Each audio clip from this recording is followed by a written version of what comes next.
दिल्ली के chief minister हैं, वो कहते हैं, वो सवाल उठा रहे हैं। उन्होंने कहा कि ये जो अंधाधुंध लोग आएंगे, बीजेपी उन्हें नागरिकता देगी, उससे थेफ्ट, रॉबरीज, रेप बढ़ जाएगा। दिल्ली के मुख्यमंत्री अपने भ्रष्टाचार के उजागर होने से अपना आपा खो बैठे हैं। आपके घर के पास मैं पूछना चाहता हूं देश के लोगों से, अगर आपके घर के पास पाकिस्तानी आके झुग्गी लगा के बैठ गए, आप पसंद करोगे?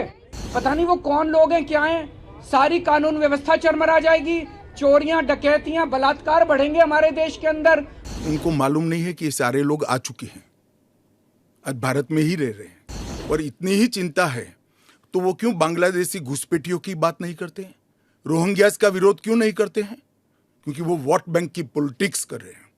सिर्फ जो हिंदू शरणार्थी आए हैं, जो बौद्ध शरणार्थी आए, जो जैन, पारसी और क्रिश्चियन शरणार्थी, इसी का विरोध कर रहे हैं। वो पार्टीशन के बैकग्राउंड को भूल गई हैं। शायद उनको जो निराश्रित आए थे, जो रेफ्यूजीज आए थे, इनके परिवार के साथ एक चाय पीनी चाहिए। 50 में आ गए, 60 में आ गए, 70 में आ गए, 80 में आ गए, आज भी नागरिकता नहीं है, अपने नाम से प्रॉपर्टी नहीं ले सकते, मतदान नहीं कर सकते हैं। क्यों? क्या गुनाह है उनका? दिल्ली के चीफ मिनिस्टर हैं, वो कहते हैं, वो सवाल उठा रहे हैं। उन्होंने कहा कि ये जो अंधाधुंध लोग आएंगे, बीजेपी उन्हें नागरिकता देगी, उससे थेफ्ट, रॉबरीज, रेप बढ़ जाएगा। दिल्ली के मुख्यमंत्री अपने भ्रष्टाचार के उजागर होने से अपना आपा खो बैठे हैं। उनको मालूम नहीं है कि ये सारे लोग आ चुके हैं, आज भारत में ही रह रहे हैं, सिर्फ इनको अधिकार नहीं मिला है, वो अधिकार देने की बात है।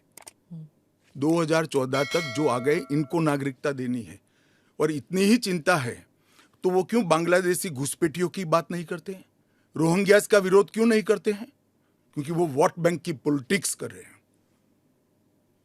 दिल्ली के चुनाव उनके लिए लोहे के चने चबाने जैसे हैं, इसलिए वोट बैंक की पॉलिटिक्स कर रहे हैं। नौकरी का कहां सवाल है, वो ऑलरेडी यहां है, और बांग्लादेशी नौकरी का अधिकार नहीं मार रहे हैं क्या? रोहिंग्यास नहीं मार रहे हैं? इनके लिए तो आप कभी नहीं बोले भाई। सिर्फ जो हिंदू शरणार्थी आए हैं, जो बौद्ध शरणार्थी आए, जो जैन, पारसी और क्रिश्चियन शरणार्थी, इसी का विरोध कर रहे हैं।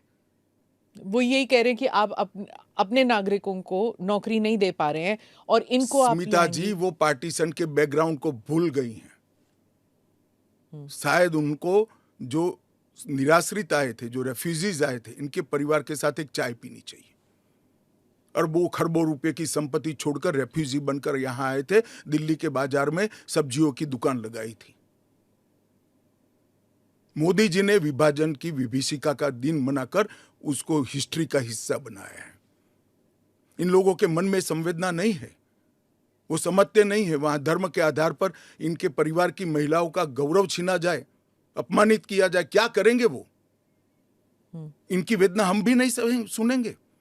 50 में आ गए, 60 में आ गए, 70 में आ गए, 80 में आ गए, आज भी नागरिकता नहीं है।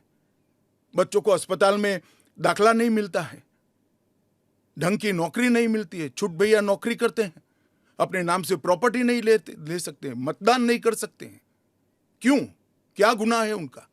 विभाजन का फैसला उन्होंने नहीं किया था, कांग्रेस पार्टी ने किया था, और उस वक्त सब ने कहा था कि जो आएंगे उसको हम नागरिकता देंगे।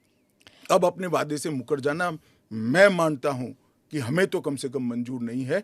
इनकी संवेदनाओं को भारतीय जनता पार्टी भी महसूस करती है, इस देश के प्रधानमंत्री भी महसूस करते हैं, और हम मानते हैं कि इनकी ये 75 साल की वेदनाओं का अंत कभी न कभी आना चाहिए, और ये चुनाव के पहले आ जाए वो ठीक है।